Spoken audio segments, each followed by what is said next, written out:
নামক একটা কিতাব আছে।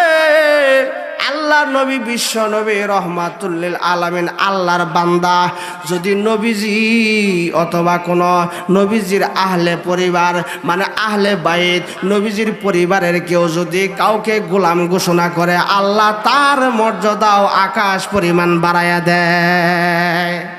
আমার বন্ধুরা, একটি ঘটনা আল কৌলুল বাদী কিতাবের ভিতরে ইমাম সাখাবী রহমাতুল্লাহ আলাইহি লিখছে, কয় একদিন বাচ্চারা খেলাধুলা করে, আল্লাহ নবী বিশ্ব নবী রহমাতুল লিল আলামিনের একটা আদরের দুলাল নাতিন ছিল, তার নাম হলো হযরতে হুসাইন রাদিয়াল্লাহু তাআলা আনহু। এই হুসাইন রাদিয়াল্লাহু তাআলা আনহু বাচ্চা মানুষ, অপরদিকে ওমর রাদিয়াল্লাহু তাআলা আনহুর একটা সন্তান ছিল, তার নাম হচ্ছে আব্দুল্লাহ ইবনে ওমর রাদিয়াল্লাহু তাআলা আনহু। আব্দুল্লাহ ইবনে ওমর সেও শৈশবকাল বাচ্চা মানুষ, কম বয়স, কিন্তু হুসাইন রাদিয়াল্লাহু তাআলা আনহুর কম বয়স। এই দুই বাচ্চা শৈশবকালে খেলাধুলা করতেছে। খেলাধুলা করলে বাচ্চাদের ঝগড়া লাগে কি লাগে না? বাচ্চারা খেলাধুলা করলে একে অপরের সাথে খেলতে খেলতে ঝগড়া বিতর্ক হয়ে যায়। ওই রকম ভাবে হযরতে হুসাইন রাদিয়াল্লাহু তাআলা আনহু বাচ্চা এবং আব্দুল্লাহ ইবনে ওমর রাদিয়াল্লাহু তাআলা আনহু তিনিও একজন বাচ্চা। দুই বাচ্চায় খেলাধুলা করতেছে, খেলতে খেলতে খেলতে খেলতে একবার তর্ক বিতর্ক হয়ে যায়, দুইজনের মধ্যে ঝগড়া লেগে যায়। ইমাম হুসাইন রাদিয়াল্লাহু তাআলা আনহু আব্দুল্লাহ ইবনে ওমরকে তর্ক বিতর্ক করে ঝগড়ার মাধ্যমে একটা গালি দিয়ে ফেললো। ওই গালিটা হলো গোলামের ঘরের গোলাম, বান্দির ঘরের বান্দি বলে গালি দিল। আব্দুল্লাহ ইবনে ওমরকে ইমাম হুসাইন গালি দিছে। ইমাম হুসাইন যখন এই গালিটা বান্দির ঘরের বান্দি, গোলামের বাচ্চা গোলাম বলে যখন গালি দিছে, আব্দুল্লাহ ইবনে ওমর রাদিয়াল্লাহু তাআলা আনহু যদিও বয়স কম, বাচ্চা মানুষ, কিন্তু এই গালিটা আর সইতে পারে নাই। তখন ওই সময় হযরতে ওমর রাদিয়াল্লাহু তাআলা আনহু অর্ধ জাহানের বাদশাহী করে। নিজের পিতা প্রেসিডেন্ট, নিজের পিতা প্রধানমন্ত্রী, তার ছেলের গালি দিছে। গালি দিছে কারা? আব্দুল হযরতে হুসাইন রাদিয়াল্লাহু তাআলা আনহু। হুসাইন রাদিয়াল্লাহু তাআলা আনহু যখন গালি দেয়, হযরতে আব্দুল্লাহ ইবনে ওমর রাদিয়াল্লাহু তাআলা আনহু নবীজির নাতির এই গালিটা সহ্য করতে পারে নাই। হযরতে ওমর রাদিয়াল্লাহু তাআলা আনহুর দরবারে নালিশ করছে, বাবা হযরত বিশ্বনবী মুহাম্মদুর রাসূলুল্লাহর নাতি হুসাইন রাদিয়াল্লাহু তাআলা আনহু আমাকে একটা গালি দিছে। ওমর ডাক দেয়া কয়, সন্তান রে, তোমাকে হুসাইন কি বলে গালি দিছে? কয় হুসাইন বলেছে আমি নাকি গোলামের বাচ্চা গোলাম, এই বলে গালি দিছে। কয় ঠিক আছে, তুমি তাকে হুসাইন রাদিয়াল্লাহু তাআলা আনহুকে আমার দরবারে ডাকাও। হযরতে হুসাইন রাদিয়াল্লাহু তাআলা আনহু দরবারে উপস্থিত হয়ে গেছে। একদিকে হযরতে হুসাইন, আর একদিকে হযরতে আব্দুল্লাহ ইবনে ওমর রাদিয়াল্লাহু তাআলা আনহু, যিনি উমরের নিজের ছেলে, কথা ঠিক না ঠিক? আরেকদিকে দাঁড়ায় গেছে হযরত ওমর রাদিয়াল্লাহু তাআলা আনহু। এখন ফয়সালা করবে, বিচার করবে, কেন আমার সন্তানকে গালি দিল, ইমাম হুসাইন কেন গালি দিল। লক্ষ লক্ষ সাহাবী, হাজার হাজার সাহাবীরা বীর জমাইছে, কেমনে দেখি নবীজির নাতির বিরুদ্ধে ফয়সালা দেয়, ওমর কিভাবে হুসাইনের বিরুদ্ধে ফয়সালা দেয়, এটা দেখার জন্য হাজার হাজার সাহাবীরা রাজ দরবারে বীর জমাইছে। বলেন সুবহানাল্লাহ। হুসাইন রাদিয়াল্লাহু তাআলা আনহু এক পাশে দাঁড়ায় গেছি। ওমর রাদিয়াল্লাহু তাআলা আনহু ডাক দেয়া বয়, ও হুসাইন, তুমি কি আমার সন্তান আব্দুল্লাহরে গালি দিছ? কয় হ্যাঁ গালি দিছি। কয় কি বলে গালি দিলা? কয় গোলামের বাচ্চা গোলাম বলছি।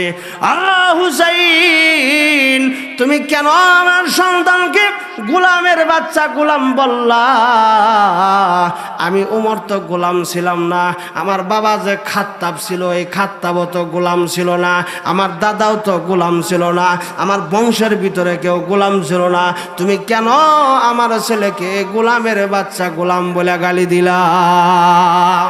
হযরত হুসাইন রাদিয়াল্লাহু তাআলা ডাক দেয়া কয়, ওমর গো, আমি গালি দিছি এটা অস্বীকার করতে পারবো না। আমি যেহেতু হুসাইন আল্লাহর নবী বিশ্ব নবী রহমাতুল লিল আলামিনের নাতি হযরতে আলী এবং ফাতেমার সন্তান, আমি কখনো মিথ্যা কথা বলতে পারি না। আমি অবশ্যই অবশ্যই আপনার সন্তানকে গোলামের বাচ্চা গোলাম বলে গালি দিছে। রে হুসাইন, তুমি কেন আমার সন্তানকে এত বড় গালি দিলা? হুসাইন রাদিয়াল্লাহু তাআলা আনহু বলেন, কেন আমি কি মিথ্যা বলেছি? আপনি নিজেই এখন আপনার মুখ দ্বারা জবান দ্বারা বলবেন, আমার নানা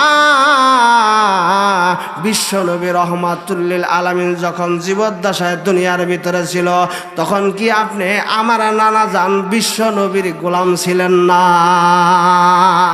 ও ওমর, আপনি তো আমার নানা বিশ্বনবী রহমাতুল লিল আলামিনের গোলাম ছিলেন, এই জন্যই তো আপনার সন্তানকে আমি গোলামের বাচ্চা গোলাম বলেছি। আপনি কি অস্বীকার করতে পারবেন? ওমর চোখের পানি ছেড়ে দিছে, ঝর ঝর করে ওমর রাদিয়াল্লাহু তাআলা আনহুর চোখের পানিগুলা দাঁড়িয়ে বেয়ে বেয়ে জমিনের ওপরে পড়ে। এবার ওমর রাদিয়াল্লাহু তাআলা আনহু ডাক দিয়া কয়, হুসাইন, তুমি যেই কথাটা বলেছ তোমার জবান দ্বারা, এটা কি আমাকে একটা কাগজের টুকরার ভিতরে লিখে দিতে পারবা? ইমাম হুসাইন রাদিয়াল্লাহু তাআলা আনহুর সামনে ওমর রাদিয়াল্লাহু তাআলা আনহু একটা কাগজের টুকরা দিছে, এইভাবে কাগজের টুকরা দিছে, দাও দাও আমার সন্তানকে যে তুমি গোলামের বাচ্চা গোলাম বলছো, এটা একটু কাগজের ভিতরে লিখে দাও। উপস্থিত সাহাবীরা ডাক দেয়া কয়, ওমর গো, আপনার এই কাগজের লেখা দ্বারা কি প্রমাণ করতে চান? আপনি তো কোনো বিচারই করলেন না, আপনি কাগজের ভিতরে এইটা লেখা আবার কি করবেন? ওমর রাদিয়াল্লাহু তাআলা ডাক দেয়া কয়, ও সাহাবীরা রে, তোমরা তো জানো না হযরতে আবু বকর রাদিয়াল্লাহু তাআলার আমল ছিল আকাশ বরাবর পাহাড় পরিমাণ। এক রাতের আমলের বিনিময়ে হিজরতের আমলের মাধ্যমে আবু বকর রাদিয়াল্লাহু তাআলা আনহু সমস্ত উম্মতের জান্নাতের সর্দার হয়ে গেছে। আমি ওমর তো এত আমল নাই, কাল কিয়ামতের ময়দানে কঠিন হাসরের ময়দানে আল্লাহ যদি আমাকে কাঠগড়ায় দাঁড়া করায়, আমি ওমরের কোনো আমল যদি কবুল না হয়ে যায়, আমার সন্তান এই কাগজের টুকরার আমার কাফনের ভিতরে বইরা দিব, কাফনের ভিতরে ঢুকাইয়া দিব। হাসরের ময়দানে আল্লাহ নবী বিশ্ব নবী রহমাতুল লিল আলামিনের দরবারে যখন আমি হাজির হয়ে যাব, আল্লাহ রাব্বুল আলামিন যদি আমার কোনো ইবাদতই কবুল করে না থাকে, আল্লাহ নবী বিশ্ব নবী রহমাতুল লিল আলামিনের আদরের নাতি জান্নাতি যুবকদের সর্দার হযরতে ইমাম হুসাইন রাদিয়াল্লাহু তাআলা আনহু আমাকে যে গোলামের বাচ্চা গোলাম বলে গালি দিল, আমার সন্তানকে যে গোলামের বাচ্চা গোলাম বলে গালি দিল, আমি আমার অন্য কোনো আমল না থাকলেও আমি আল্লাহর দরবারে বিশ্ব নবীর সামনে এই কাগজের টুকরা হাসরের ময়দানে তুলে ধরব। বলেন সুবহানাল্লাহ, আরো জোরে কর।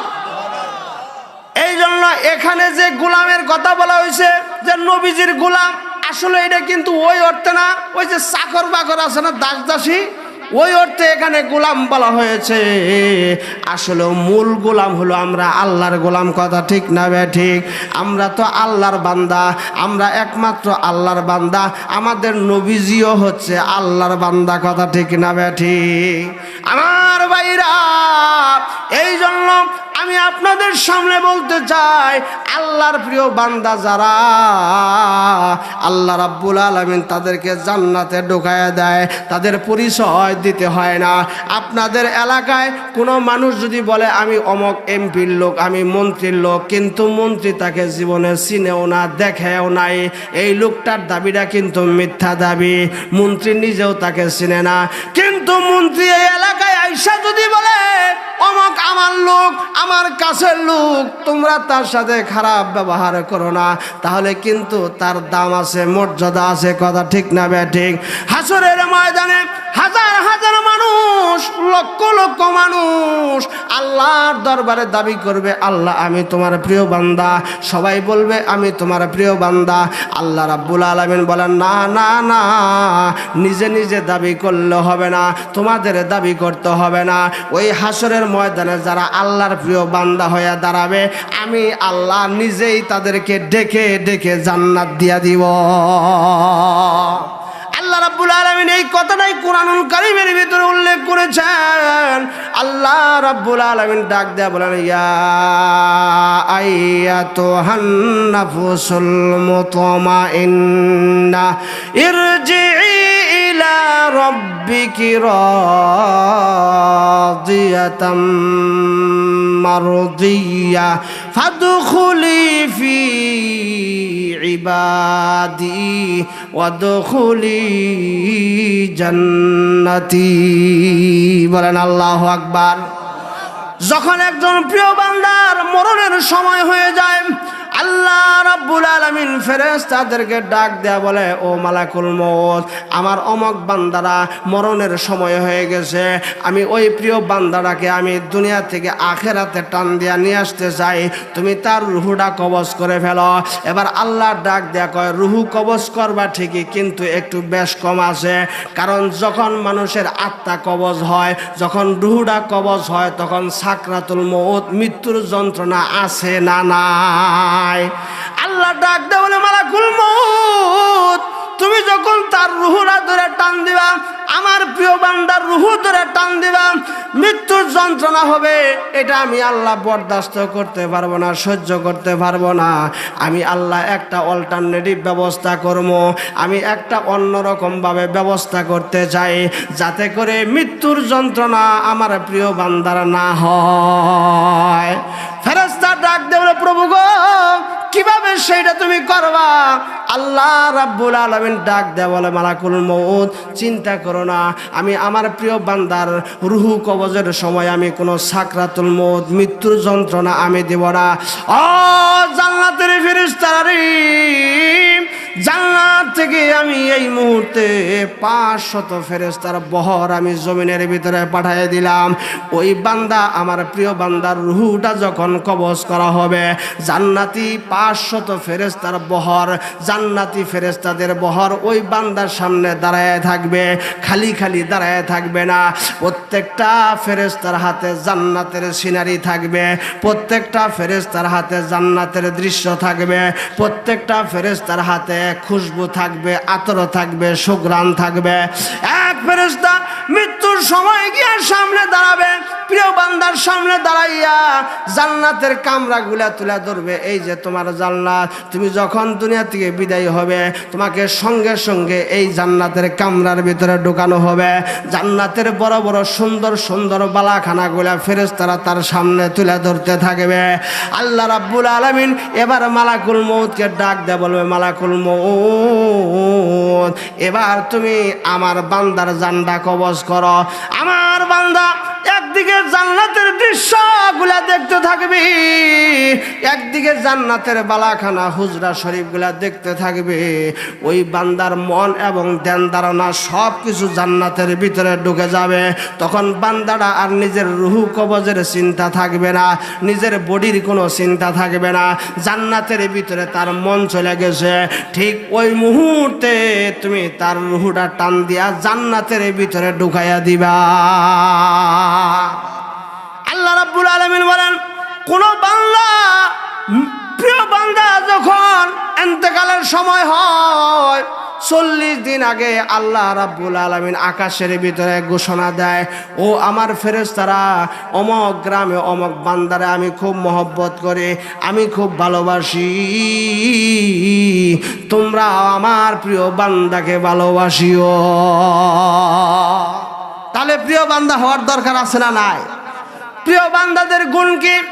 1 নম্বর গুণ, আল্লাহ রাব্বুল আলামিন সূরাতুল ফুরকানের 63 নম্বর আয়াতের ভিতরে ডাক দেয়া কয়, ওয়া ইবাদুর রহমানিল্লাযিনা ইয়ামশুনা আলাল আরদি হাওনা। এক নম্বর প্রিয় বান্দাদের গুণ হইল যখন ওই বান্দাগুলা জমিনের উপর হাঁটবে, রাস্তা দিয়ে হাঁটবে, তখন তাদের ভিতরে সামান্যতম কোনো অহংকার থাকবে না। বলেন সুবহানাল্লাহ। এক নম্বর গুণ কি? কোনো বান্দার ভিতরে কোনো কি থাকবে না? অহংকার থাকবে না। কথা কন না কে? অহংকার যদি কেউ থাকে জান্নাতে ঢুকতে পারবে? আল্লাহ রসুল বলেছেন লা ইয়াদখুলুল জান্নাতা, জান্নাতে ঢুকবো না মান কানা ফি কলবিহি জাররা মিসকালু জাররাতিন মিনাল কিবির, যেই ব্যক্তির অন্তরের ভিতরে সামান্য সরিষার দানার 70টা ভাগ করলে হয় একটা জাররা, এই পরিমাণ অহংকারও যদি কোনো বান্দার মধ্যে থাকে, ওই বান্দা জাহান্নামে যাইতেই হবে, যাইতেই হবে, যাইতেই হবে, উপায় নাই। এক নম্বর গুণ হইল আল্লাহর প্রিয় বান্দাদের এক নম্বর গুণ হইল তাদের ভিতরে কোনো অহংকার থাকবে না, কোনো গর্ব কোনো ফখর থাকবে না। কারণ আল্লাহ রাব্বুল আলামিন বলেন অহংকার করা এটা বান্দার জন্য মানায় না, অহংকার করা এটা কোনো মানুষের জন্য মানায় না, অহংকার করা কোনো রাজা বাদশার জন্য মানায় না, অহংকার কোনো প্রজাতন্ত্রের মানায় না, অহংকার কোনো বান্দার জন্য অহংকার করা মানায় না। আল্লাহ রাব্বুল আলামিন বলেন অহংকার একমাত্র আমার চাদর। আল্লাহ রাব্বুল আলামিন বলেন আমার নাম হলো অহংকারী, আল মুতাকাব্বির। সূরা হাসরের ভিতরে এই শব্দটা আছে না নাই? আল মুতাকাব্বির, মুতাকাব্বির মানে অহংকারী। আল্লাহ কয় আমি হইলাম অহংকারী, কারণ অহংকার একমাত্র আমার জন্যই মানায়, কোনো বান্দার জন্য মানায় না। কথা ঠিক না বেঠিক? আল্লাহ রাব্বুল আলামিন এই কথাগুলা সূরাতুদ দাহরের ভিতরে উল্লেখ করেছেন। আল্লাহ রাব্বুল আলামিন বলেন হাল আতা আলাল ইনসানি হিনুম মিনাদ দাহরি লাম ইয়াকুন শাইআম মাযকুরা। বলেন আল্লাহু আকবার। আল্লাহ রাব্বুল আলামিন বলেন অহংকার করা কোনো বান্দার জন্য মানায় না। কেন মানায় না? কি জন্য আমরা অহংকার করতে পারবো না? কি জন্য আমরা গর্ব করতে পারবো না? অহংকার ভিতরে থাকা যাবে না, এই কথাটা কারণটা আল্লাহ সূরা দাহরের ভিতরে উল্লেখ করছে। অর্থাৎ এই জন্যই যে আল্লাহ রাব্বুল আলামিন বলেন ও বান্দা তুমি কেন অহংকার করবা? কারণ তোমাকে কোন জিনিস দ্বারা আমি আল্লাহ তৈরি করেছি ওই জিনিসের প্রতি একটু খেয়াল করে দেখো। তুমি তো কিছুই ছিল না, তুমি তো একটা বস্তুও ছিল না, তোমার অস্তিত্বই ছিল না। আমি আল্লাহ এক ফোঁটা নাপাক পানি দিয়া আমি আল্লাহ তরে বানাইছি, এক ফোঁটা নাপাক পানি দিয়া বানাইছি। এমন একটা জিনিস দ্বারাই আমি তরে বানাইছি, এই জিনিসটার কোনো দাম নাই, কোনো মূল্য নাই। কথা ঠিক না ঠিক? বরং ওই জিনিসটা মুখে উচ্চারণ করাও লজ্জার বিষয়। কথা ঠিক না ঠিক? এমন একটা শুক্রাণু দিয়া নাপাক পানি দিয়া আমি তরে বানাইলাম, ওই কথাটা মুখে উচ্চারণ করাটাও লজ্জার বিষয়। ওইটার কোনো দাম নাই, মূল্য নাই। বাজারে যদি যান 1 কেজি দুধের দাম 80 টাকা আছে, আর বান্দারে তোরে যে জিনিস দ্বারা বানাইলাম এই জিনিসটা যদি তুই বাজারে ওঠাস পিটুনি খাওয়া ছাড়া কোনো উপায় নাই। কথা ঠিক না বেঠি? বাজারে উঠতে দিব? সিসি করে বাজার থেকে তারাই দিব। এমন একটা নাসিস জিনিস দিয়া একটা নাপাক পানি দিয়া আমি তোরে বানাইলাম, কেমনে তুই আমি আল্লাহর সামনে তুই অহংকার করস? আল্লাহ পাক বলেন অহংকার হলো আমার চাদর। কয় আমি অহংকারের চাদর গায়ে দিয়া থাকি, কোনো বান্দা যদি আমার এই চাদর ধরে টান দেয় আমি কিছুই করি না, ফেরাউনের মতো গজব দিয়া তারে ধ্বংস করে দেই। ফেরাউন অহংকার করেছিল, আল্লাহর চাদর ধরে টান দিছিল। কারণে অহংকার করেছিল, আল্লাহর চাদর ধরে টান দিছিল। নমরুদে অহংকার করেছিল, আল্লাহর চাদর ধরে টান দিছিল। আমাদের বর্তমানে কিছুদিন আগে যে প্রধানমন্ত্রী ছিল জননেত্রী শেখ হাসিনা, শেখ হাসিনাও কিছু বেশি বাইরে গেছিল। কথা ঠিক না ঠিক? বেশি বাড়াবাড়ি ঠিক না। ফেরাউনও বাড়তে বাড়তে নিজেরে খোদা দাবি করছিল, কারণে বাড়তে বাড়তে পাহাড় পরিমাণ সম্পদ বানাইছে। নমরুদে বাড়তে বাড়তে আল্লাহর পয়গাম্বরে আগুনে দিছে। আল্লাহ কয় বেশি বাড়াবাড়ি করিস না, অহংকার করিস না। অহংকার যদি করস তোদের প্রমাণ হলো ফেরাউন, নমরুদ আর সাদ্দাদের মতো করে দিব। কথা ঠিক না ঠিক? এই জন্য অহংকার বান্দার জন্য মানায় না। সমস্ত নবীদেরকে আল্লাহ 4টা কাজ দিয়া পাঠাইছিল। 4টা কাজের ভিতরে একটা কাজ হলো আত্মশুদ্ধি করার জন্য সমস্ত নবীদেরকে আল্লাহ জমিনের ভিতরে পাঠাইছিল। আপনার যে একটা অন্তর আছে, ওই অন্তরের ভিতরে আত্মশুদ্ধির দরকার। এখন ulcer, cancer, diabetes, heart attack, stroke এগুলাকে আমরা রোগ মনে করি, বড় বড় বালা মুসিবত মনে করি। কিন্তু আমার অন্তরের ভিতরে যে অহংকারের রোগ আছে, উলামায়ে কেরাম বলেন এটা ক্যান্সারের চেয়েও বেশি মারাত্মক। কয় ক্যান্সার হলে চিকিৎসা আছে, চিকিৎসা না হইলেও ওই ক্যান্সারের রোগের কারণে যদি মারা যায়, ওই লোকটা ক্যান্সারের অপরাধে জাহান্নামে যাবে না। কোনো বান্দা যদি আলসার হয়, আনসারের কারণে যদি মারা যায়, ওই রোগের কারণে বান্দা জাহান্নামে যায় না। কোনো বান্দা যদি স্ট্রোক করে, ওই স্ট্রোকের কারণে মরণের পরে আল্লাহ তারে জাহান্নাম দেয় না। কিন্তু আমাদের রোগের ভিতরে ক্যান্সারের চেয়েও বড় বড় রোগ আছে। এইরকম 10টা রোগ আছে, তাদের বাসা হলো আমাদের কলবের ভিতরে। কলবের ভিতরে এই রোগগুলা বসবাস করে। আল্লাহ নবী, বিশ্ব নবী রহমাতুল্লিল আলামিন বলেন ওই 10টা রোগের মধ্যে থেকে সর্বপ্রধান রোগ হলো মানুষের অহংকার করা। এটা কোথায় থাকে? দিলের মধ্যে থাকে, কলবের মধ্যে থাকে। কয় অহংকার এটা অন্তরের ভিতরে থাকে। আল্লাহর নবীরা পৃথিবীর জমিনের ভিতরে 4টা দায়িত্ব আল্লাহর কাছে নিয়ে এসেছে। তার মধ্যে একটা দায়িত্ব হলো মানুষের অন্তর পরিষ্কার করা। কি পরিষ্কার করা? ওয়ায়ুজাক্কিহিম, তাদের অন্তর পরিষ্কার করা। কারণ অন্তরের ভিতরে যদি অহংকার থাকে, অন্তরের ভিতরে যদি ক্যান্সার থাকে, ওই ক্যান্সার আলা অন্তর নিয়ে জান্নাতে ঢোকা সম্ভব হবে না। আল্লাহ নবী বলেছেন, হাদিস বলেছেন, আলা ইন্না ফিল জাসাদি মুদগাতান ফাইজা সলুহাত সলুহাল জাসাদু কুল্লু ওয়া ইজা ফাসাদাত ফাসাদাল জাসাদু কুল্লু আলা ওয়াহিয়াল কল। আল্লাহর নবী বিশ্ব নবী রহমাতুল্লিল আলামিন বলেন, ও পৃথিবীর বান্দা বান্দারা দিলের কান দিয়া শোনো। আলা মানে হলো মনোযোগ দিয়া শোনো, দিলের কান দিয়া শোনো। নিশ্চয়ই তোমাদের অন্তরের ভিতরে, বডির ভিতরে একটা গোস্তের টুকরা আছে। কয় এই গোস্তের টুকরাটা যদি সঠিক হয়ে যায়, শুদ্ধ হয়ে যায়, তাহলে তোমার নামাজ ঠিক, তোমার রোজা ঠিক, তোমার দিনদারি ঠিক, তোমার ইসলাম ঠিক, তোমার সব ঠিক হয়ে যাবে।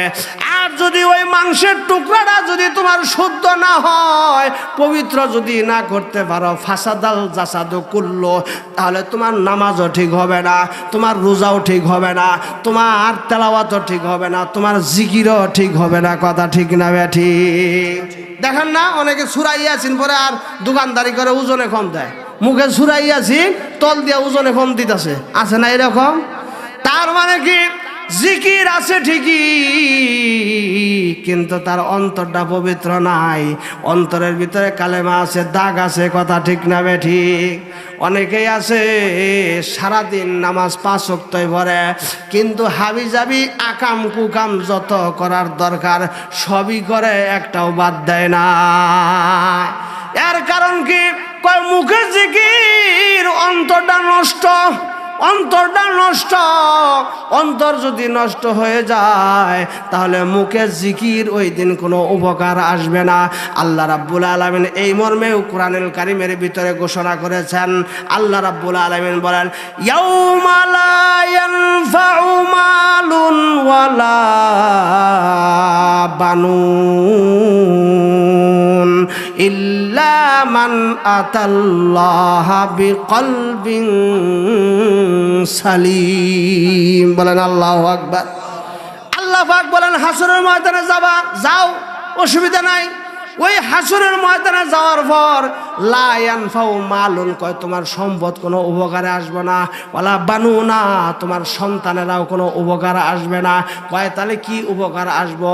কয় হাসরের ময়দানে ইল্লা মান আতাল্লাহ বিকলবিন সালিম, তুমি যদি অহংকার মুক্ত অন্তর নিয়ে যদি হাসরের ময়দানে দাঁড়াইতে পারো, আমি আল্লাহ তোমাকে জান্নাতের পারমিশন দিয়া দিব। মনে করেন একজন লোক বাংলাদেশ থেকে সৌদি আরবে যাইতেছে, উদাহরণ দেই। সৌদি আরবে যাওয়ার সময় ওই যে এয়ারপোর্টের ভিতরে ইমিগ্রেশন লাগে কি লাগে না, একটু পাস লাগে না? ইমিগ্রেশন করে যাচাই বাছাই করে তো তারপরে বিমানে উঠাই দেয়, কথা ঠিক না? এখন এয়ারপোর্টের ভিতরে গেছে, ইমিগ্রেশন আরম্ভ হয়েছে, চেক করা শুরু হয়ে গেছে এই লোকটা আসলে বিদেশে যাওয়ার জন্য উপযুক্ত আছে কিনা। যদি দেখে তার বডি ঠিক নাই, তার পাসপোর্ট ঠিক নাই, ইমিগ্রেশনের মধ্যে ভুল আছে, তখন ওইখানকার দায়িত্বশীল লোকেরা কয় নট অ্যালাউ। কি অ্যালাউ কয়? কয় নট অ্যালাউ, নট পারমিশন, তোমার কোনো বিদেশে যাওয়ার পারমিশন নাই, তুমি বাড়িতে চলে যাও, তোমার কাগজপাতি ঠিক করে আবার বিমানবন্দরে আসো, কথা ঠিক না বেঠি? ঠিক অনুরূপভাবে যখন বান্দা অহংকার নিয়ে যদি কবরে যায়, কবরে যাওয়ার পরে দুইজন চেক পোস্টার রেখে দিছে, একজনের নাম হলো মুনকার, আরেকজনের নাম হলো নাকির। এই মুনকার নাকির হলো চেক পোস্টের দায়িত্ব আছে। এই চেক পোস্টটা তখন দাঁড়ায় যাবে, তখন জিজ্ঞাসা করবে যে তোমার অন্তরটা কেমন, তোমার অন্তরটা কি অহংকার মুক্ত কিনা। যদি মেডিকেলভাবে ফিজিক্যালিভাবে কলবের ভিতরে যদি অন্তরের ভিতরে যদি অহংকার থাকে, ওই কবরটা হলো আমার ইমিগ্রেশনের ঘর, ইমিগ্রেশনের ঘর, পারমিশন পাওয়ার ঘর। ওই কবরের ভিতরে যায় যদি ফেরেশতারা দেখে আমার অন্তর ভরা অহংকারে ভরে গেছে, ফেরেশতারা বলবে নট অ্যালাউ। কি অ্যালাউ? ফেরেশতারা বলবেন নট অ্যালাউ, তোমার জন্য জান্নাত নাই, কারণ তুমি ফিট না, তুমি আনফিট হয়ে গেছ, তুমি ফিট হইতে পারো নাই, আনফিট হয়ে গেছ। তোমার কলবের ভিতরে যদি অহংকার না থাকতো, আজকে তুমি এখানে জান্নাতের জন্য ফিট হয়ে যাইতা, জান্নাতের মতো তুমি আফিট হয়ে যাইতা, আনফিট হইতা না।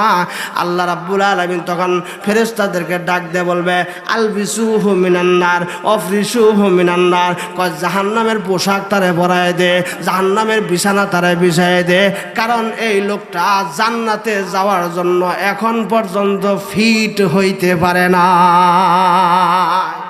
অহংকার নিয়ে গেছে কবরের ভিতরে, এই জন্য অহংকার করা যাবে না। একটা ঘটনা শোনাই, উদাহরণ দেই। আল্লাহ নবী, বিশ্ব নবী রাহমাতুল লিল আলামিনের একজন সাহাবী, জগৎ বিখ্যাত সাহাবী। আপনারাও ওই সাহাবীর নাম জানেন, অনেকেই শুনেছেন। ওই সাহাবীর নাম হচ্ছে আবু যর গিফারি রাদিয়াল্লাহু তাআলা আনহু। চিল্লায়ে বলেন সুবহানাল্লাহ। আবু যর গিফারি রাদিয়াল্লাহু তাআলা আনহু নবীজির একজন বিখ্যাত সাহাবী ছিলেন। আবু যর গিফারি বিশ্ব নবী রাহমাতুল লিল আলামিনের দরবারে বসে আছে। এমন সময় আল্লাহ জিবরাইল ওহী দিয়া পাঠিয়ে দিয়েছে, যাও যাও আমার নবী বিশ্ব নবী রাহমাতুল লিল আলামিনের কাছে ওহী নিয়ে যাও। জিবরাইল চলে আসছে বিশ্ব নবীর কাছে, এসে দেখে আল্লাহ নবীর প্রিয় একজন সাহাবী হযরতে আবু যর গিফারি রাদিয়াল্লাহু তাআলা আনহু বিশ্ব নবীর সামনে বসা। এবার জিবরাইল পিছনের দিকে যায়, সামনের দিকে যায় না। আল্লাহ নবীর ডাক দেখো, জিবরাইল তুমি পিছনের দিকে যাও কেন?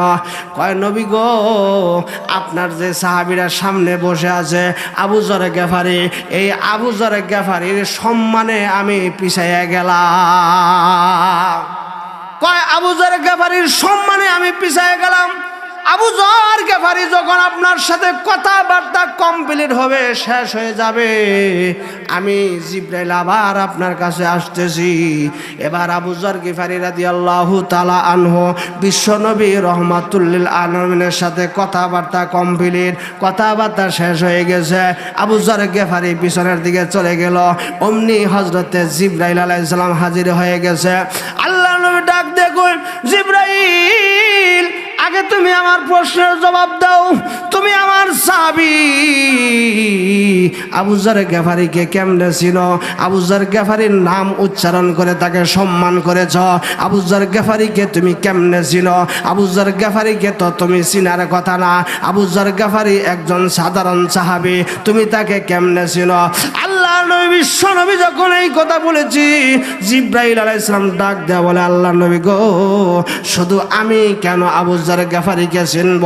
আকাশের ভিতরে যত ফেরেশতা আছে, আকাশের ভিতরে যত মালাক আছে, সমস্ত মালাইকা, সমস্ত ফেরেশতারা আপনার সাহাবী আবু যর গিফারিকে চিনে।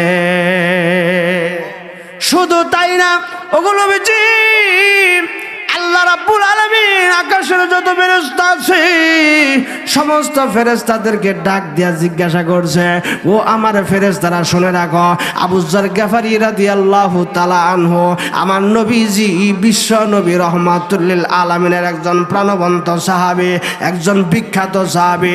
আমি আল্লাহ আবু যর গিফারিকে নিজেও ভালোবাসি। ও আমার আকাশের ফেরেশতারা, তোমরাও আমার নবীজির সাহাবী আবু যর গিফারিকে মনে প্রাণে ভালোবাসিও। জিবরাইল আবু যর গিফারি তার মর্যাদা এত সম্মান এত বেশি কেন? কেন আল্লাহ রাব্বুল আলামিন আবু যর গিফারিকে জানে, ফেরেশতারা আবু যর গিফারিকে চিনে, এত সম্মান এবং শ্রদ্ধা করে? কারণটা কি? আল্লাহ নবী বিশ্ব নবী রহমাতুল লিল আলামিনের জবাবে জিবরাইল আলাইহিস সালাম কয়, হুজুর গো, আবু যর গিফারির এমনি এমনি সম্মান বাড়ে নাই, এমনি এমনি ইজ্জত বাড়ে নাই। আবু যর গিফারির দুইটা আমলের কারণে আমার আল্লাহ আবু যর গিফারিকে এত সম্মান এবং ইজ্জত দিয়েছে। তার দুইটা আমল আল্লাহ তাআলা খুব পছন্দ করেছেন। আল্লাহ রাব্বুল আলামিন দুইটা আমল খুব পছন্দ ভালোবেসেছেন। এই দুইটা আমলের কারণে আমার আল্লাহ সমস্ত ফেরেশতারা সহ আবু যর গিফারিকে হৃদয়ে দিয়া ভালোবাসে। জিবরাইল কোন দুইটা আমলের কারণে আবু যর গিফারির এত সম্মান এত ইজ্জত বেড়ে গেছে? ওই দুইটা আমল কি? এবার জিবরাইল আলাইহিস সালাম ডাক দেয়া বলে, হুজুর গো, আপনার একজন সাহাবী আবু যর গিফারি, এমন একজন সাহাবী আবু যর গিফারিকে আল্লাহ রাব্বুল আলামিন কেন ভালোবাসে? তার এক নম্বর কারণ হইল আবু যর গিফারি রহমাতুল্লাহি আলাইহি লিসিগারিহি আলা নাফসিহি। ও নবীজি, আবু যর গিফারি রাদিয়াল্লাহু তাআলা আনহু এমন একজন সাহাবী নিজেকে সব সময় ছোট মনে করে, নিজেকে সব সময় নিম্নমানের মনে করে, কোনো সময় অন্তরের ভিতরে অহংকার করে না। আপনার সাহাবী আবু যর গিফারি রাদিয়াল্লাহু তাআলা আনহুর অন্তরের ভিতরে এক জাররা পরিমাণ কোনো অহংকার নাই। জোরে কর। এই জন্য অহংকার যারা করে না আল্লাহ তারে ভালোবাসে। কথা ঠিক না বে ঠিক? অহংকার যাদের ভিতরে নাই আল্লাহ স্বয়ং তারে ভালোবাসে। ফেরেশতাদেরকেও ডাক দেয়া কয়, ফেরেশতারা তোরাও ভালোবাস, আমিও যেহেতু ভালোবাসি। ফেরেশতারা রে, ওই বান্দার ভিতরে কোনো অহংকার নাই, তোরাও ওই বান্দাকে ভালোবেসে ফেল। বলেন সুবহানাল্লাহ। জিবরাইল দুই নম্বর আমল কি যার কারণে আল্লাহ আবু যর গিফারিকে এত ভালোবাসে? জিবরাইল আলাইহিস সালাম ডাক দেয়া বলে, দুই নম্বর আমল হলো আবু যর গিফারি লিকাসরাতি তেলাওয়াতি সূরাতুল ইখলাস। লিকাসরাতি তেলাওয়াতি সূরাতুল ইখলাস একটা সূরা আছে, এটাকে আমরা কুলহু সূরাও কই। কথা ঠিক না বে ঠিক? এই কুলহু সূরার নাম হলো সূরাতুল ইখলাস। নবী গো, আপনার সাহাবী যখন দাঁড়ায় তখনও সূরাতুল ইখলাস কুলহু সূরা পাঠ করে, যখন বসে তখনও কুলহু সূরা পাঠ করে, যখন ডান দিকে যায় তখনও কুল হু সূরা পাঠ করে, যখন বাম দিকে যায় তখনও কুল হু সূরা পাঠ করে, যখন ঘুমাইতে যায় তখনও কুল হু সূরা পাঠ করে, যখন নামাজের সালাম ফিরায় তখনও কুল হু সূরা পাঠ করে, যখন ঘুম থেকে উঠে তখনও আবু যর গেফারি কুল হু সূরা পাঠ করে, যখন সমতল ভূমিতে চলে তখনও আবু যর গেফারি কুল হু সূরা পাঠ করে, যখন উপরের দিকে ওঠে তখন আবু যর গেফারি কুল হু সূরা পাঠ করে, যখন নিচের দিকে নামে আবু যর গেফারি কুল হু সূরা পাঠ করে। আল্লাহর নবী গো, আপনার এই সাহাবী আবু যর গেফারি চলতে ফিরতে উঠতে বসতে হর হামেশা সর্বদাই তার ঠোঁটের উপরে সূরাতুল ইখলাসের জিকির থাকে। এই দুই কারণে আল্লাহ রাব্বুল আলামিন এবং সমস্ত ফেরেশতারা আবু যর গেফারিকে ভালোবাসে। তার এক নম্বর কারণ বলেছিলাম, আবু যর গেফারির ভিতরে কোনো অহংকার নাই। বলেন সুবহানাল্লাহ। আল্লাহ রাব্বুল আলামিন এই কথাটাই বলেছেন, ওয়া ইবাদুর রহমানিল্লাযীনা ইয়ামশুনা আলাল আরদি হাওনা ওয়া ইযা খাতাবাহুমুল জাহিলুনা ক্বালু সালামা। সিল্লে বলেন আল্লাহু আকবার। এটা গেল এক নম্বর। যারা আল্লাহর প্রিয় বান্দা হবে তারা অহংকার করা যাবে না, অহংকার মুক্ত থাকতে হবে। কথা ঠিক না ঠিক? আপনারা কে কে রাজি আছেন যে আমরা অহংকার করব না? ইনশাআল্লাহ আল্লাহ তাআলা সবাইকে কবুল করুন, বলেন আমিন। আল্লাহ রাব্বুল আলামিন দুই নম্বর গুণের কথা উল্লেখ করেছেন, ওয়া ইযা খাতাবাহুমুল জাহিলুনা ক্বালু সালামা। আল্লাহ রাব্বুল আলামিন বলেন, জান্নাতি বান্দা কারা, আল্লাহর প্রিয় বান্দা কারা, আল্লাহর খাঁটি বান্দা কারা? আল্লাহ তাআলা বলেন, যারা মূর্খদের সাথে, যারা তর্ক বিতর্কে বেশি করে, ঝগড়া বিবাদ যারা বেশি করে, ওই সমস্ত ঝগড়া বিবাদকারী ব্যক্তিদের সামনে যখন তাদের সাক্ষাৎ হয়ে যায় তখন তারা অযথা তর্কে বিতর্কে লিপ্ত হয় না, ঝগড়ায় লিপ্ত হয় না, নিজেকে গুটাইয়া ওই ঝগড়া থেকে মুক্ত করতে চায়। তারাই হলো আল্লাহর প্রিয় বান্দা। যেমন মনে করেন যে দুইজন লোকের ঝগড়া লাগছে, এখন তো আমরা এর বিপরীত, কোরআনের বিপরীত হয়ে গেছি। দুইজনের লোকের ঝগড়া লাগছে, অনেকে তো আছে পায়ে ফাড়া দিয়ে ঝগড়া করে, একজনে আছে ঝগড়া করতে চায় না, আর একজনে ইচ্ছা করে শৈল মাইরে দিয়া ঝগড়া করবো। এরকম কিছু লোক আছে না, পায়ে ফাড়া দিয়া গায়ে ফাড়া দিয়া ঝগড়া করার চেষ্টা করে। এরা কখনো, এরা আবু জাহাল মার্কা লোক, এরা আল্লাহর প্রিয় বান্দা কখনো হইতে পারে না। বরং যখন ঝগড়া লেগে যায় তখন তারা বলে ঠিক আছে, সালামা অর্থ এখানে আসসালামু আলাইকুম, এই সালাম না, এটার অর্থ হইলো যে ঠিক আছে, যাই হোক যা হবার হয়েছে ভাই, এটা নিয়ে আমি আর সামনে বাড়াইতে চাই না, আমারই ভুল হয়েছে ভাই, আর কথা কয়েন না, বিদায় হয়ে গেলাম। এইরকম কইয়া যারা ঝগড়া মিঠাইয়া তারা ঝগড়া থেকে নিজেকে বাঁচাইয়া ফিরাইয়া নিয়ে আসে, আল্লাহ তাআলা তাদের সিফত বর্ণনা করছে, এরা হলো আল্লাহর খাঁটি বান্দা। বলেন সুবহানাল্লাহ। আল্লাহ তাআলার রাসূল এই জন্য বলেছেন যে 3 জায়গায় মিথ্যা কথা বলা জায়েজ আছে, অতি জরুরি কারণে। কয় জায়গায়? 3 জায়গায়। একটা হলো দুইজন মুসলমানের মধ্যে যদি ঝগড়া লাগে তাহলে ওই ঝগড়া মিটানোর জন্য যদি প্রয়োজন বোধে একটা মিথ্যা কথা বলার দরকার হয়, তাও ওই মিথ্যা কথাটা বইলা এই দুইজনের ঝগড়াটা মীমাংসা করে দাও, মিটাইয়ে দাও, এরকম নিয়ম আছে। আরেকটা হলো যুদ্ধের ময়দানে মিথ্যা কথা বলা যায় অতীব প্রয়োজনে। আরেকটা হলো স্ত্রীকে খুশি করার জন্য অতীব প্রয়োজনে মিথ্যা কথা একটু বলা যায়। এই 3 কারণে। এখন যে রাসূল বলেছেন মিথ্যা কথা হইলেও তুমি ঝগড়া মিঠাইয়া দাও, আর আমরা ওখানে গায়ে ফাড়া দিয়া এমন গাও দিয়া এমন কথা কই, ওইটা তিলের থেকে তাল হইয়া খুনাখুনি পর্যন্ত চলে যায়। কথা ঠিক না ঠিক? আল্লাহ তাআলা বলেন এই সমস্ত স্বভাবের মানুষ কখনো আল্লাহর প্রিয় বান্দা হতে পারে না। এরপরে আল্লাহ রাব্বুল আলামিন বলেন, 3 নম্বর আল্লাহ রাব্বুল আলামিন বলেন, ওয়াল্লাযীনা ইয়াকুলুনা রব্বানা সরিফ আন্না আযাবা জাহান্নাম ইন্না আযাবাহা কানা গরামা। আল্লাহ রাব্বুল আলামিন বলেন, সংক্ষেপে শেষ করে দেই, যারা আল্লাহর কাছে বলে রব্বানা আশরিফ আন্না জাহান্নামের আগুন থেকে মুক্তি চায়। প্রত্যেকটা নামাজের পরে জাহান্নামের আগুন থেকে মুক্তি চাওয়ার দরকার আছে না নাই? শুধু নামাজের পরে কে আপনি যখন ঘুমাইতে যাবেন তখনও আপনি বলবেন আল্লাহ তুমি আমার জাহান্নামের আগুন থেকে মুক্তি করো, জাহান্নামের আযাব থেকে মুক্তি করো। রাস্তায় হাঁটতেছেন, শরীরের মধ্যে একটু সিরিক মারছে, আপনি তখন আল্লাহকে ডাক দিয়ে এখন আল্লাহ তুমি আমার জাহান্নামের আগুন থেকে মুক্তি করো। আপনি একটা বিপদের ভিতরে আসেন, তখন আপনাকে আল্লাহকে ডাক দেয়া বলেন আল্লাহ তুমি আমার জাহান্নামের আগুন থেকে মুক্তি করো। এইভাবে যারা আল্লাহর কাছে জাহান্নামের আগুন থেকে মুক্তি চায় আল্লাহ তাআলা বলেন তারা হচ্ছে আমার খাঁটি প্রিয় বান্দা। বলেন সুবহানাল্লাহ।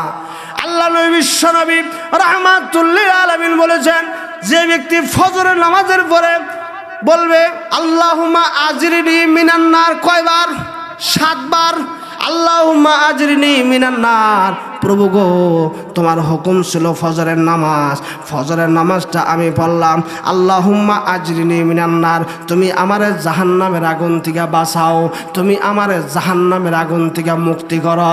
এই কথা যে 7 বার বলবে, মাগরিবের পরে একই কথা 7 বার বলবে।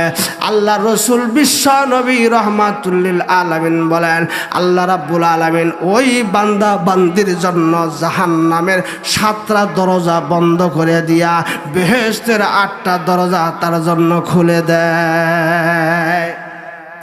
এরপরে যারা আল্লাহর প্রিয় বান্দা তাদের গুণ হইল ওয়াল্লাযীনা ইয়াবিতুনা লিরাব্বিহিম সুজ্জাদাও ওয়া কিয়ামা। আল্লাহু আকবার গণ। এরপরে গুণ হইল আল্লাহর প্রিয় বান্দাদের গুণ হইল রাত্রিবেলায় তারা তাহাজ্জুদের নামাজের ভিতরে দাঁড়ায় যায়। আপনি কোনোদিন তাহাজ্জুদের নামাজ পড়ছেন? কারা কারা পড়ছেন? থেকে বলার দরকার নাই, শরম পাবেন। কারা কারা পড়ছেন হাত উঠান, আল্লাহ কবুল করুন, হাত নামান। যারা যারা জীবনে কোনোদিন তাহাজ্জুদের নামাজ পড়েন নাই, আল্লাহর এই আয়াতটা কিন্তু আপনার জন্যই নাজিল হয়েছে। আল্লাহ তাআলা তো আপনার জন্যই কোরআনের আয়াতটা নাজিল করলো। এখন পর্যন্ত আপনি কেন একদিনও তাহাজ্জুদের নামাজ পড়লেন না? আল্লাহ রাব্বুল আলামিন বলেন যারা তাহাজ্জুদের নামাজের ভিতরে দাঁড়ায়া দাঁড়ায়া আমি আল্লাহর কাছে প্রার্থনা করে ওরা হচ্ছে আল্লাহর খাঁটি প্রিয় বান্দা। বলেন সুবহানাল্লাহ।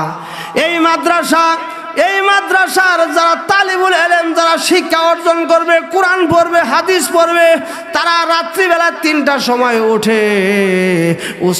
মাদ্রাসার উস্তাদেরা রাত্রের 2টার সময় ওঠে, ওযু কইরা এই মহল্লাবাসীর জন্য তাহাজ্জুদ পড়ে দোয়া করে, প্রভু হে আল্লাহ এই মহল্লাবাসীকে তুমি কবুল করো, এই মহল্লাবাসীর ভিতরে যত মুর্দেগান আছে তাদের আযাবুল কবর তুমি মাফ করে দাও, এই মহল্লার ভিতরে যা জীবিত আছে তাদের ফসলের ভিতরে তুমি বরকত দান করো।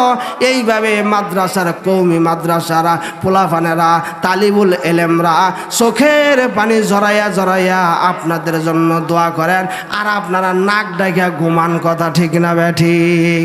এই জন্য এই মাদ্রাসাগুলোর অত্যন্ত জরুরি, অত্যন্ত প্রয়োজন। এই পৃথিবীর রুহু হইল কওমি মাদ্রাসাগুলা, এগুলো হলো পৃথিবীর আত্মা। পৃথিবীর কি?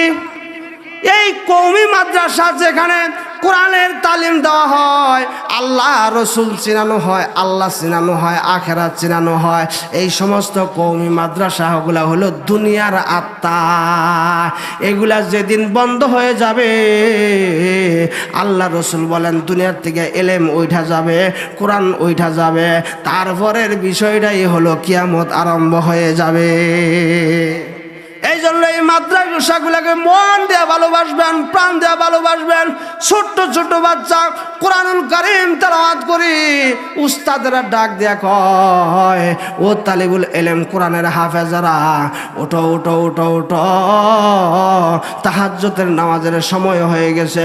এখন যদি ঠান্ডা পানি দ্বারা ওযু করে যদি আল্লাহর দরবারে যদি হাত পেতে বলতে পারো, প্রভু হে আমি কিচ্ছু চাই না, তুমি আমার ইলম দান করো, কোরআনের হেফজটা আমার দান করো, আমার যেন কোরআন শরীফ মুখস্থ হয়। এগুলা যখন কান্নাকাটি করে আল্লাহর কাছে দরবারে মোনাজাত করে, তখনই আল্লাহ 10 বছরের একটা বাচ্চাকে হাফেজ বানাইয়া দেয়। আমরা যারা বুড়া আছি যদি একটা কুলহুজুরা পড়তে বলি তাহলে দাঁত নষ্ট হয়ে যায়, দাঁত ভেঙে যাওয়ার উপক্রম। কথা ঠিক না বেঠিক? কয় ওজুর ফরজ কয়টা? ওজুর ফরজটাও আমরা ভালো করে জানি না, গোসলের ফরজটাও ভালো করে জানি না। কয় একজনের জিজ্ঞাসা করছে মুরব্বীরা, কয় গোসলের ফরজ কয়টা? কয় গোসলের ফরজ 3টা। কয় কি কি? কয় 1 নম্বরে গামছা, 2 নম্বরে সাবান, 3 নম্বরে হলো গরম পানি। বলেন নাউজুবিল্লাহ। কয় গামছা, তোয়াইলে, সাবান এগুলা বলে গোসলের ফরজ। বলেন নাউজুবিল্লাহ।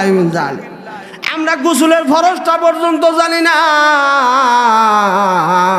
কোনো আদব কায়দা জানি না। এই পৃথিবীটা একমাত্র টিকে আছে এই পৃথিবীর কওমি মাদ্রাসার রুহুগুলা জীবিত থাকার কারণে।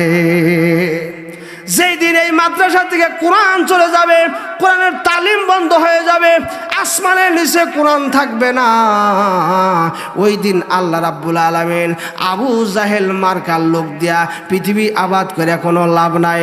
আল্লাহ তাআলা সিংহায় ফুঁক দেওয়ার জন্য ইসরাফিল ফেরেশতাকে আদেশ করে দিবে। এই জন্য আমার ভাইয়ের, আমার বন্ধুরা, আমার রাত্রে তাহাজ্জুদের নামাজ পড়ার দরকার আছে না নাই? কারা কারা পড়বেন ইনশাআল্লাহ? কোন আজকে পড়তে পারবেন? নিয়ত করেন। এখন বাসায় যাবেন, শোয়ার আগে 2 রাকাত পড়ে হালাবেন, দেখি শয়তানে কেমনে দুকা দেয়। কথা ঠিক কিনা? শোয়ার আগে এখন বাড়িতে যাইয়া 2 রাকাত তাহাজ্জুদ নামাজ পড়বেন। যে হুজুরে যে বয়ান করলো, আল্লাহ গো জিন্দিগির ভিতরে তাহাজ্জুদ পড়ি নাই, আজকে পইরা নিলাম, আল্লাহ এই উসিলায় আমারে ক্ষমা কইরা দাও। আমার ভাইরা, ঘটনা আরেকটা উদাহরণ দেয়। ভারতবর্ষের ভিতরে আল্লাহর এক ওলি ছিল, তার নাম ছিল হযরত খাজা কুতুবউদ্দিন বখতিয়ার কাকি রহমাতুল্লাহি আলাইহি। খাজা কুতুবউদ্দিন বখতিয়ার কাকি রহমাতুল্লাহি আলাইহি আল্লাহর একজন বিশিষ্ট ওলি ছিল। এই লোকটা আল্লাহ রাব্বুল আলামিনের বড় বুজুর্গ বান্দা ছিল। এবার মৃত্যুর মুহূর্ত চলে আসছে, মুমূর্ষ অবস্থায়, মৃত্যু যাবে যাবে বাপ এইরকম অবস্থা, এখন আর দুনিয়াতে বাঁচবে না। সন্তানেরা ডাক দিছে, সন্তান রে আমার তো এখন মুমূর্ষ অবস্থায় চলতেছে, হয়তো আমি এই দুনিয়ার ভিতরে আর থাকবো না, মারা যাব। মারা যাওয়ার জন্য জাকান্দানি আরম্ভ হয়ে গেছে। ও আমার সন্তান, তোমাকে একটা ওসিয়ত করে যায়। একটা ওসিয়ত হইল, আমি যখন মৃত্যুবরণ করব, এই মৃত্যুবরণ করার পরে আমাকে কেউ যদি ইমামতি করে, জানাজার ইমামতি যদি কারো দ্বারা আমাকে করাও, তাহলে যার মধ্যে 4টা আমল পাওয়া যাবে, তার মাধ্যমে আমার জানাজার নামাজ পড়াইয়া দিবে। আর উপস্থিত হাজার হাজার মানুষের মধ্যে যদি 4টা আমল যদি কারোর ভিতরে না পাওয়া যায়, আমার বিনা জানাজা ছাড়াই আমার দাফন করে দিবা। আমি খাজা কুতুবউদ্দিন বখতিয়ার কাকি রহমাতুল্লাহি আলাইহির অন্তরের ভিতরে সামান্যতম আফসোস থাকবে না। কি ওসিয়ত করছে? 4টা আমল যার মধ্যে পাওয়া যাব, তার মাধ্যমে আমার জানাজা দিবা। আর যদি কারো মধ্যে না পাওয়া যায়, বিনা জানাজায় আমার দাফন করে দিবা। কথা ঠিক কিনা? এবার কিছুদিন পরে খাজা কুতুবউদ্দিন বখতিয়ার কাকি রহমাতুল্লাহি আলাইহি মারা গেল, দুনিয়া থেকে বিদায় হয়ে গেল। হাজার হাজার মানুষ খাজা কুতুবউদ্দিন বখতিয়ার কাকি রহমাতুল্লাহি আলাইহির জানাজার নামাজের ভিতরে শরীক হয়ে গেছে। এবার শরীক হওয়ার পরে এবার খাজা কুতুবউদ্দিন বখতিয়ার কাকি রহমাতুল্লাহি আলাইহি মারা গেছে। হাজার হাজার মানুষ জানাজার নামাজে অংশগ্রহণ করছে। তার ছেলের নাম ছিল আবু সাঈদ। আবু সাঈদ সামনে গিয়ে হাজার হাজার মানুষকে ডাক দেয়া বলে, ও উপস্থিত লোকেরা, আমি তার সন্তান, আমার ভিতরেও এই 4টা আমল নাই, যার কারণে আমার পিতার ওসিয়ত মোতাবেক আমিও তার জানাজার নামাজ পড়াইতে পারবো না। এই জন্য উপস্থিত হাজার হাজার মানুষ আছেন, আপনাদের ভিতরে কি এই 4টা আমল কারো আছে? যদি থাকেন আমার পিতার জানাজার নামাজ পড়াইয়া আমার উপকার করবেন। আর যদি এই 4টা আমল যদি উপস্থিত কারোর ভিতরে না পাওয়া যায়, তাহলে বিনা জানাজায় আমার পিতাকে দাফন করতে বলা হয়েছে। বলেন আল্লাহু আকবার। কয় বলো বলো তোমার পিতা কি শর্ত দিছে, কি আমল দিছে, কি ওসিয়ত করছে? কয় এক নম্বর ওসিয়ত হইল যে ব্যক্তির জীবনে তাকবীরে উলা ছাড়া নামাজ পড়ে নাই, যার জীবনে তাকবীরে উলা ছোটে নাই। তাকবীরে উলা বুঝেন তো, তাকবীরে উলা কারে কয়? কোন তাকবীরে উলা হইল যে ইমাম সাহেবের সাথে প্রথম তাকবীরের জামাতে শরীক হয়ে নামাজ পড়া, এইটার নাম হলো তাকবীরে উলা। ইমামের সাথে ইমাম যখন আল্লাহু আকবার বলে নামাজে দাঁড়ায়, আপনিও ইমামের সাথে আল্লাহু আকবার বলে নামাজে দাঁড়াবেন, এইটার নাম হলো তাকবীরে উলা। অর্থাৎ যার জীবনে তাকবীরে উলা ছোটে নাই, তার মাধ্যমে আমার জানাজার নামাজ পড়াবা। বলেন আল্লাহু আকবার। 2 নম্বর শর্ত হলো যার জীবনে তাহাজ্জুদের নামাজ কাজা যায় নাই, তাহাজ্জুদের নামাজ জীবনে কাজা যায় নাই, এমন ব্যক্তির মাধ্যমে আমার জানাজার নামাজ পড়াবা। আর 3 নম্বরে হলো যার পেটের ভিতরে কোনো দিন হারাম খাদ্য ঢুকে নাই। বলেন সুবহানাল্লাহ।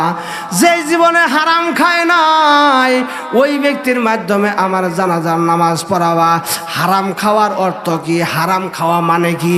হারাম খাওয়া হইল অন্যের হক নষ্ট করে খাওয়া, এইটার নামই হইল হারাম খাওয়া। অন্যের হক নষ্ট করে যদি আপনি খান, সেটা 1 টাকা হোক, 2 টাকা হোক, 1 লক্ষ টাকা হোক, অন্যের হক নষ্ট করে যদি আপনি খান, ওইটাকেই বলে হারাম খাওয়া। এবার আমার পিতা ওসিয়ত করেছে যে ব্যক্তি জীবনে কোনোদিন হারাম খায় নাই, ওই ব্যক্তির মাধ্যমে আমার জানাজার নামাজ পড়ায় দিবা। কিতাবের ভিতরে লেখে চুষে কামরা পাকে দাড়ি আজহারাম মুর্দে ইমা বাড়ি বাসি ওয়াসালাম। চুষে কামরা পাকে দাড়ি আজহারাম মুর্দে ইমা বাড়ি বাসি ওয়াসালাম। কোন ব্যক্তি যদি 5 ওয়াক্ত নামাজ পড়তে পড়তে কপালের ভিতরে দাগ করে ফেলে, তবুও ওই ব্যক্তির কোনো কাজ হবে না, প্রথম চান্সে জান্নাতের ভিতরে ঢুকতে পারবে না, যদি তার পেটের ভিতরে হারাম খাদ্য ঢুকে যায়। আর যদি হারাম খাদ্য থেকে নিজেকে যদি পবিত্র রাখতে পারে, আল্লাহ নবী বিশ্ব নবী রহমাতুল্লিল আলামিন বলেন প্রথম চান্সে আমি আল্লাহ তাকে জান্নাতের পারমিশন দিয়া দিব। 4 নম্বর ওসিয়ত সংক্ষেপে বলি। 4 নম্বর ওসিয়ত হলো যে ব্যক্তি জীবনে তার এই চর্মচক্ষু দিয়া বেগানা নারীর দিকে ইচ্ছা করে তাকায় নাই, ওই ব্যক্তির মাধ্যমে আমার জানাজা পড়ায় দিবা। 1 নম্বর যার জীবনে তাকবীরে উলা ছুটে নাই, 2 নম্বর জীবনে তাহাজ্জুদ নামাজ ছুটে নাই, 3 নম্বর জীবনে কোনোদিন হারাম খায় নাই, 4 নম্বরে বেগানা নারীর দিকে ইচ্ছা করে কোনোদিন তাকায় নাই। এমন 4টা আমল যদি কারোর ভিতরে থাকে, আমার পিতার জানাজার নামাজ পড়াইতে বলা হয়েছে। আর এই 4টা আমল যদি কারোর ভিতরে না থাকে, বিনা জানাজায় আমার পিতাকে দাফন করতে বলা হয়েছে। এবার উপস্থিত লোকেরা কেউ কথা কয় না, কারণ 4টা আমল সহজ না, কঠিন, অত্যন্ত কঠিন। 5 ওয়াক্ত নামাজই তো পড়তে পারে না, তাকবীরুল্লাহ তো দূরের কথা, 5 ওয়াক্ত নামাজ পড়াই তো কঠিন। কারণ ব্যবসা করতেছে, ব্যবসা ফালাইয়া নামাজ পড়া, আবার দোকানদারি করতেছে, দোকানদারি ফালাইয়া নামাজ পড়া, অফিস করতেছে, অফিস ফালাইয়া নামাজ পড়া, কঠিন কাজ। কথা ঠিক না বেঠি? একমাত্র যাদের অন্তরে ভয় আছে, ইল্লা আলাল খসিন, যাদের অন্তরে ভয় আছে, ব্যবসা বাণিজ্য তাদেরকে নামাজ থেকে গাফেল করতে পারে না। 4 নম্বর শর্ত যখন দিয়া দিচ্ছে, কেউ আর সামনের দিকে আগায় না, কেউ জানাজার নামাজ পড়ার উপযুক্ত না। এবার বিনা জানাজায় যখন খাজা কুতুবউদ্দিন বখতিয়ার কাকীকে দাফন করার সিদ্ধান্ত হয়ে গেছে, এমন সময় সামনের সারির থেকে একজন লোক লাভ দেয়া দাঁড়ায় গেছে। ওই লোকটার নাম হলো সুলতান শামসুদ্দিন আলতামাস রহমাতুল্লাহি আলাইহি। সুলতান শামসুদ্দিন আলতামাস রহমাতুল্লাহি আলাইহি লাভ দেয়া দাঁড়ায়, কয় আমার ভিতরে আল্লাহ রাব্বুল আলামিন চারটা আমল দিছে। আমি জীবনে কোনোদিন তাকবীরে উলা ছাড়া নামাজ পড়ি নাই, আমি জীবনে কোনোদিন তাহাজ্জুদ নামাজ কাজা করি নাই, আমি জীবনে কোনোদিন হারাম খাই নাই, আমি জীবনে কোনোদিন পরনারীর দিকে ইচ্ছা করে তাকাই নাই। আমি চেয়েছিলাম আমার এই আমল চারটা গোপন থাক, কিন্তু আমার উস্তাদের জানাজা এখন বিরাট জানাজায় যেহেতু দাফন হয়ে যাচ্ছে, এই জন্য আমি আর সইতে পারলাম না। আমার এই চারটা আমল জাহিরি কইরা আমি আমার পীর, আমার মুর্শিদ, আমার শায়েখ, আমার উস্তাদ খাজা কুতুবউদ্দিন বখতিয়ার কাকে রহমাতুল্লাহি আলাইহির জানাজার নামাজ পড়ায় দিলাম। বলেন আল্লাহু আকবার। এই জন্য এই গুণগুলা আমাদের দরকার আছে না নাই? এই গুণগুলা যার ভিতরে থাকবে না, আল্লাহ তাআলা বলেছেন উলাইকা হুমুল খাসিরুন, তারা জাহান্নামের ভিতরে পড়ে যাবে। তাদের কবরে উপায় নাই, তাদের হাসরে উপায় নাই, তাদের মিজানে উপায় নাই, তাদের পুলসিরাতে উপায় নাই, তাদের কোনো জায়গায় উপায় নাই। আমল নামাজ যেই দিন বিতরণ করা হবে হাসরের ময়দানে, ওই দিনও তাদের উপায় নাই। এই গুণগুলা যদি কারো ভিতরে না থাকে, অবশ্যই অবশ্যই এই গুণগুলা আমাদের উপার্জন করা, এই গুণগুলো আমাদের অর্জন করার দরকার আছে না নাই? কার কার আছে হাত বাড়ান তো ইনশাল্লাহ। এইভাবে করেন, মাশাআল্লাহ, আলহামদুলিল্লাহ, লিল্লাহি তাকবীর, হাত নামান।